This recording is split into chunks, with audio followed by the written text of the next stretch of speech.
The conference room buzzed with crisp suits, gleaming loafers, and sly grins. The CEO, seething, jabbed a finger toward the stunning model of their $200 million headquarters, a design so human-focused and intricate it was already making headlines. This couldn't have come from him, the CEO snapped, glaring at the man before him. "Show me the true architect." A hush crashed over the room like a fallen rock. Then, from the shadows at the back, where eyes rarely wandered, a janitor raised her trembling yet firm hand. The room went still. No one dared breathe. In that instant, the janitor unveiled a truth that would rattle the company to its foundations. If this story stirred your heart, please like, comment, share, and subscribe to our channel for more real-life inspired, soul-touching tales.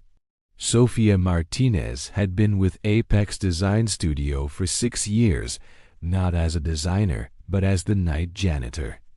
Most staff didn't bother to learn her name. To them, she was merely the woman who scrubbed coffee stains and cleared trash cans. Yet beneath her reserved nature and work-worn hands was a mind that once envisioned structures of steel and radiance.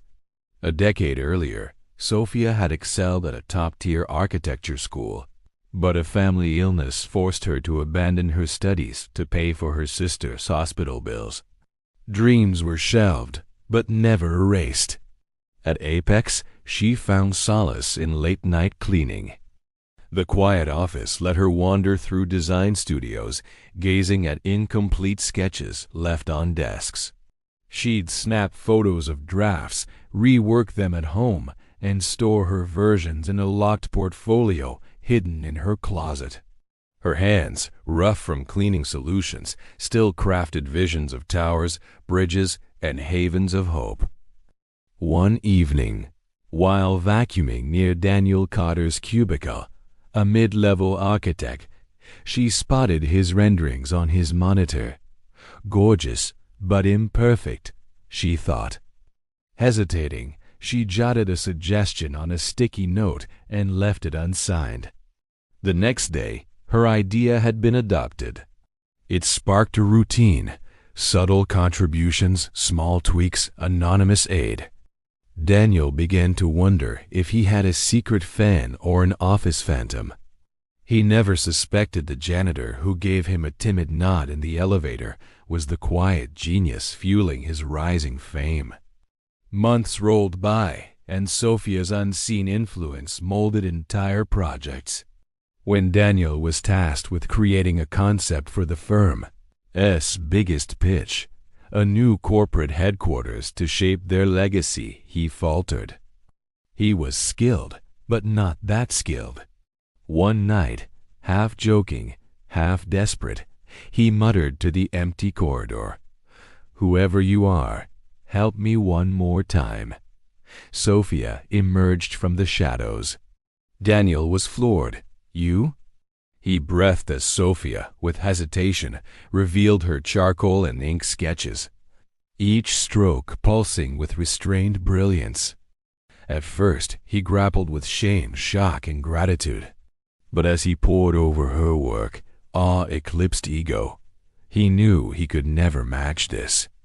They struck a silent pact. She designed, he polished and presented. Daniel shared his software with her. After cleaning shifts, she worked until sunrise, pouring her essence into what became the winning pitch. Their design was unlike anything Apex had produced. A sustainable, community-focused building with natural light, fluid forms, and local materials. It felt like poetry, not just architecture. The CEO was enamored. When Daniel unveiled it, he earned standing ovations from department leads. Investors dubbed it groundbreaking. The media hummed with excitement, but the praise rang empty for Daniel. He tried to tell the executives he hadn't worked alone, but they dismissed it as team effort. Then came the unveiling day, attended by company leaders, clients, journalists, and the mayor. The CEO, shaking Daniel's hand, addressed the crowd. "We're thrilled with this design, but something's off. I've known Daniel for years, and no offense, son, this seems beyond you. So, who's the real architect?" The room went rigid. From the back, where she was mopping in her faded uniform, Sophia raised her hand. Murmurs erupted. Some gasped. Others chuckled, thinking it a prank. The CEO squinted. "Who are you?" Sophia stepped forward, back straight, heart thundering like battle drums. "I'm Sophia Martinez," she declared. "I'm the janitor, but I'm also the one who designed this building." Shock and skepticism swirled, but Daniel stood by her. "It's true," he said.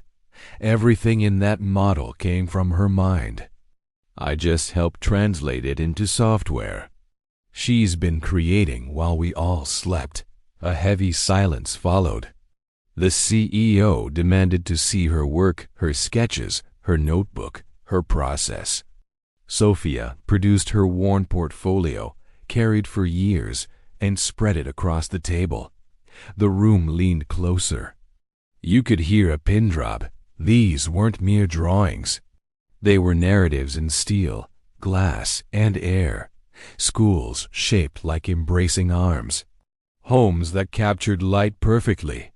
Community centers with rooftop gardens. Each page bore the signature of someone who'd endured pain but still saw beauty's potential. The CEO leaned back, stunned. "You designed with heart, with meaning," Sophia nodded. "I've cleaned enough corners to know where light should land. I've walked empty offices to know what makes a space breathe. I've lost dreams before, but not anymore." The firm offered her a role immediately, but Sophia wanted more than a title. She demanded a voice. She requested to lead a team, mentor the overlooked, create internships for the underprivileged, and bring design to the people. 6 months later, the Martinez Design Division launched, led by Sophia with Daniel as her ally. The headquarters was built, and it wasn't just stunning. It radiated hope. On opening day, the mayor spoke. This space was crafted by someone who understands people, not just plans. Looking at Sophia, he added, "That's true architecture. Greatness doesn't always wear a tie. Sometimes it carries a mop. Sometimes the real architect is the one you never saw. True genius doesn't wait for permission to glow. It just does."